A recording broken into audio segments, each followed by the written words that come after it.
सिंधुदुर्गातील राजकोट किल्ल्यावरील छत्रपती शिवाजी महाराजांचा पुतळा कोसळण्याप्रकरणी आता तपासाला वेग आलेला आहे आणि सध्या फॉरेन्सिकची टीम राजकोट किल्ल्यावर दाखल झाली आहे। कोल्हापूरमधून ही टीम आलेली आहे। सिंधुदुर्गातील फॉरेन्सिक टीम नंतर आता कोल्हापूरमधील फॉरेन्सिक टीमकडून घटनास्थळाची पाहणी करण्यात आली आहे। आणि या संदर्भात अधिक माहिती देत आहेत आमचे प्रतिनिधी ज्ञानेश्वर साळोखे आपल्यासोबत जोडले गेलेले आहेत।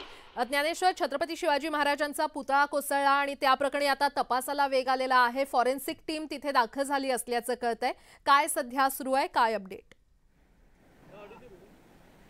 फॉरेन्सिक टीम आहे ती कोल्हापूरहून दाखल झाली होती आणि या टीमनं या ठिकाणी नमुने घेतलेले आहेत आणि तासाभरापासून त्यांनी पाहणी केली होती आणि ही टीम आता रवाना झाल्याचं आपल्याला दिसून येते। मात्र राजकोट परिसरामधली ही दृश्य पाहायला गेलं तर आज संपूर्णपणे राजकोट परिसरामध्ये आहे ते या ठिकाणी पोलीस बंदोबस्त नेमलेला आहे। काल जो राडा झाला होता त्यानंतर या ठिकाणी जादाची कुमक आता पोलिसांनी मागवलेली आहे आणि या राजकोट फोर्टकडे जाणारे सगळे मार्ग आता पोलिसांनी बंद केल्याचं आपल्याला या ठिकाणी दिसून येते। कडक सगळा बंदोबस्त आहे तो या परिसरामध्ये आपल्याला पाहायला मिळतोय। छत्रपती शिवाजी महाराज यांचा पुतळा या ठिकाणी कोसळल्यानंतर मोठा राजकीय वाद आहे तो या पुतळ्यावरून आहे तो निर्माण झाला होता आणि काल या ठिकाणी आदित्य ठाकरे आणि नारायण राणे यांचा गट एकत्र आल्यानंतर मोठा राडा आहे तो या ठिकाणी पाहायला मिळाला होता आणि या सगळ्या पार्श्वभूमीवरती आज पोलीस बंदोबस्त आहे तो या ठिकाणी कडक असा ठेवण्यात आलेला आहे। तर दुसऱ्या बाजूला जे काल राडा प्रकरण झालं त्या प्रकरणी पोलिसांनी गुन्हे सुद्धा आहे ते दाखल केलेले आहेत। या ठिकाणी पाहायला गेलं तर सकाळीच आहे ती फॉरेन्सिक टीम आहे कोल्हापूरची दाखल झाली होती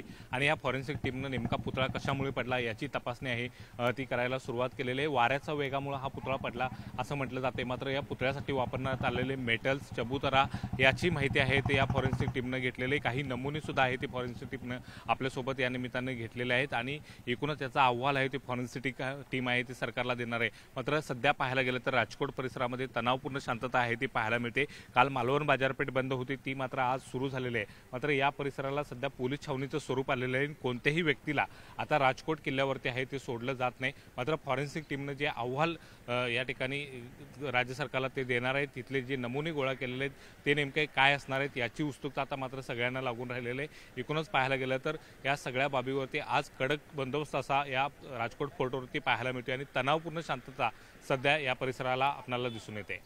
बरं ज्ञानेश्वर, वेळोवेळी अपडेट घेत राहू। तुर्तास धन्यवाद या सविस्तर माहितीसाठी।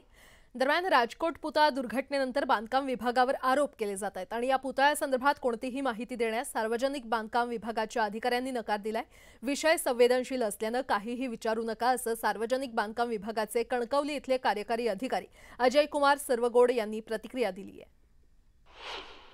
राजकोट येथील छत्रपती शिवाजी महाराजांचा पुतळा कोसळल्यानंतर जर आपण पाहिलं तर यामध्ये संपूर्ण जो आरोप होतो आहे तो सार्वजनिक बांधकाम विभागावर होतोय। कारण यामध्ये जर आपण पाहिलं तर बांधकाम विभागाचे प्रमुख या ठिकाणी रवींद्र चव्हाण यांनी मात्र या संपूर्ण कामात कोणत्याही प्रकारचा भ्रष्टाचार झाल्याचं नसल्याचं स्पष्ट केलं होतं। मात्र जर आपण पाहिलं तर याच ठिकाणी यामध्ये 4 डिसेंबरला जो नौसेना दिन साजरा करण्यात आला त्या निमित्ताने जे हेलिपॅड तयार करण्यात आलं होतं त्यामध्ये 2 कोटींपेक्षा जास्त रक्कम जी आहे ती खर्च झालेली पाहायला मिळते। तात्पुरत्या स्वरूपातील ही हेलिपॅड तयार करण्यात आली होती मात्र त्याच्यासाठी 2 कोटींचा खर्च कशासाठी असा देखील प्रश्न उपस्थित होतोय। मात्र जर आपण पाहिलं तर बांधकाम विभागाने याबाबत अगदी स्पष्टता केलेलं आहे की यामध्ये कोणत्याही प्रकारचा भ्रष्टाचार जो आहे तो झालेला नाही। मात्र आमदार वैभव नाईक असतील किंवा विविध पक्षाचे राजकीय नेते असतील यांनी यावर आक्षेप घेतलेला पाहायला मिळतोय। त्यामुळे आम्ही आज जर या ठिकाणचे कार्यकारी अभियंता यांच्याशी चर्चा केली असता त्यांनी मात्र या विषयावर बोलण्यास पूर्णतः नकार दिलेला आहे।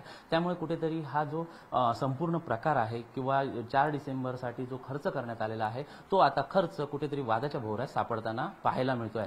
कॅमेरा पर्सन रमेश भट्टसह विशाल रेवडेकर, न्यूज 18 लोकमत, सिंधुदुर्ग।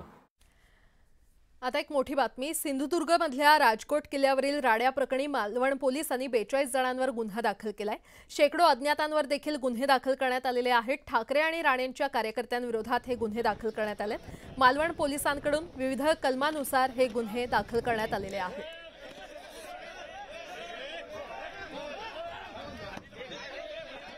खरं तर आम्हाला याची अपेक्षाच होती कारण भ्रष्टाचारातनं जे स्मारक कोसळलंय त्याचं लक्ष कुठेतरी दुसरीकडे विचारण्यासाठी कालचा राडा होता आणि त्यानंतर कुठेतरी आम्हाला अडकण्याचा प्रयत्न या ठिकाणी निश्चित गृहमंत्री करेल।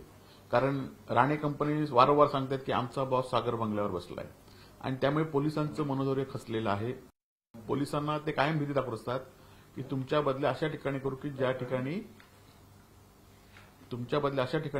ठिकाणी फोनवर सुद्धा संपर्क होणार नाही. आणि त्यामुळे अशा पोलिसांकडून आमची काय अपेक्षा असणार.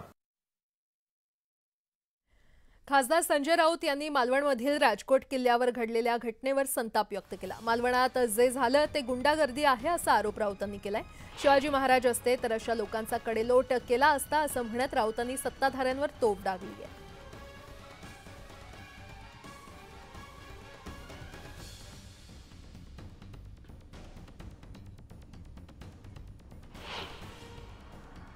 मला कोणाची नावं घ्यायची नाहीत, ही गुंडागर्दी आहे. मालवणात काल जे झालेलं आहे सिंधुदुर्ग किल्ल्यासमोर, राजकोट किल्ल्यासमोर, सर्जेकोट किल्ल्यासमोर, हा गृह खात्यावर महाराष्ट्राच्या थुंकण्याचा प्रयत्न आहे भाजपच्या गुंडांनी. बरं का, त्यात कोणी आमदार असतील खासदार असतील मला त्यात पडायचं नाही, पण देवेंद्र फडणवीस गृहमंत्री म्हणून त्यांना लाज वाटली पाहिजे की ते पोलिसांना सन्मान देऊ शकले नाहीत, पोलिसांची प्रतिष्ठा राखू शकले नाहीत, पोलिसांना संरक्षण देऊ शकले नाहीत.